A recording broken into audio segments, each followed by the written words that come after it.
Valdovų rūmų plita. 400 mečius Didžiosios kunigaikštystės politinių, administracinių, kultūros centrų buvę rūmai pilnai bus atstatyti 2009-aisiais. Apie tai reportaže.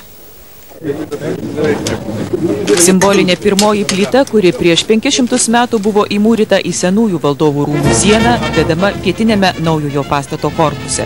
Čia įmūrijama ir lentelė su užrašu: atkurdami Valdovų rūmus ir perduodami juos ateities kartoms, Lietuvos žmonės įtvirtina savo valstybę. Antrasis lentelės egzempliorius bus saugomas Valdovų rūmų ekspozicijoje kaip liudijimas apie antrąjį rūmų atkūrimo etapą. Buvo skeptikų, kurie nemanė, kad būtinai reikia atstatyti štai šitą šventovę. Ačiū Dievui, nugalėjo tos blaivios, sąmoningos tautos jėgos ir mes iš tikrųjų pradėjom kaip reikia statyti. Reikėtų daugiau skirti lėšų šitai statybai, kad mes pačiu artimiausiu metu štai čia ir visi čia esantis ir vyresnio amžiaus žmonės galėtų pamatyti šito pastato, šito istorinio pastato kontūrus bent jau.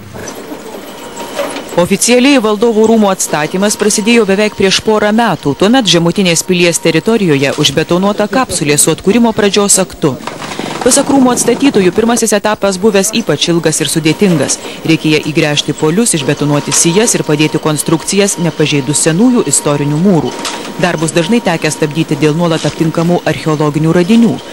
Neseniai čia rastos 13–14 amžiaus pastatų liekanos, kaip spėjama, buvęs latakas, kurį planuojama išsaugoti. Padaryta labai daug, tik nelabai daug matosi.